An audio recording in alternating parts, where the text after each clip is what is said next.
மோடி வந்தால் மீண்டும் தேர்தல் வராது. அலங்கியத்தில் சுப வீரபாண்டியன் பேச்சு. திருப்பூர் மாவட்டம் தாராபுரம் அருகே உள்ள அலங்கியம் கிராமத்தில் இந்தியா கூட்டணி கட்சியின் சார்பில் திமுக ஈரோடு நாடாளுமன்ற வேட்பாளர் பிரகாஷை ஆதரித்து திராவிடர் கழகத்தின் தலைவர் சுப வீரபாண்டியன் தேர்தல் பரப்புரையில் ஈடுபட்டார். ஆதி திராவிடர் நலத்துறை அமைச்சர் கயல்விழி செல்வராஜ் தலைமையில் தாராபுரம் ஊராட்சி ஒன்றியக்குழு தலைவரும் ஒன்றிய செயலாளருமான SP செந்தில்குமார் முன்னிலையில் பரப்புரை நிகழ்ச்சி நடைபெற்றது. இந்நிகழ்ச்சியில் சுப வீரபாண்டியன் கலந்து கொண்டு பேசுகையில், மோடி மறுபடியும் ஆட்சிக்கு வந்தால் இனி இரண்டுமே இந்த நாட்டில் வராது.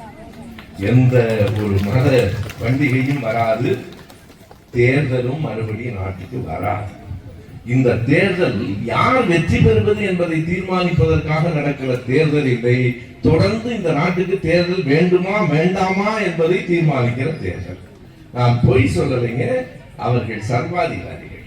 மக்களை அடித்து நொறுக்கி தனக்கு கீழே வைத்துக் கொள்ள வேண்டும் என்று நினைக்கிறவர்கள். பக்கத்துல திருப்பூர்ல இருந்த நாள் என்ன நடந்தது? சங்கீதான் ஒரு பொண்ணு, ஏன் இவ்வளவு GST வரி போடுறீங்கன்னு ஓட்டு கேட்க வந்த பிஜேபி காரங்களை பார்த்து கேட்ட போது என்ன பண்ணாங்க? இல்லமா வரியை குறைச்சணும்னு சொல்லணும், எப்படியோ கூடிடுச்சு தப்பா நினைச்சுக்காதீங்கன்னு சொல்லணும். கேள்வி கேட்ட அந்த பெண்ணிடம் அத்தனை ஆபாச வார்த்தைகளையும் பேசி அந்த பெண்ணை ஓங்கியும் அடித்திருக்கிறார்களே, அவர்களை அடித்து விரட்ட வேண்டாமா இந்த நாட்டை விட்டு? அடித்து விரட்டுவதற்கால் கைகளால் கம்புகளால் அல்ல, நீங்கள் போடும் ஓட்டுகளால் அவர்களை விரட்டுங்கள். தமிழ்நாட்டில் தாமரைக்கு இடமே இல்லை என்று உரத்து சொல்லுங்கள். தாமரைக்கு இடம் இல்லை என்றால் கூடவே இலைக்கும் இடமில்லை என்றுதான் பொருள். இலையும் தாமரையும் ஒன்றுதான் நண்பர்களே.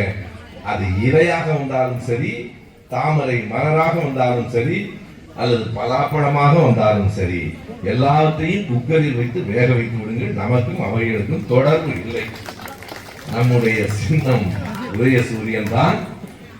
பிரகாஷ் தான் நம்முடைய வேட்பாளர். பிரகாஷ் தான் உதயநிதியினுடைய அன்பை பெற்றவர், தலைவரின் அன்பை பெற்றவர். பிரகாஷ் வெற்றி பெற்றால் இந்த தொகுதிக்கும் இந்த பகுதி மக்களுக்கும் வேண்டியதை கண்டிப்பாக செய்வார். மறந்து விடாதீர்கள். நம்முடைய வேட்பாளர் பிரகாஷ், நம்முடைய சின்னம் உதயசூரியன்.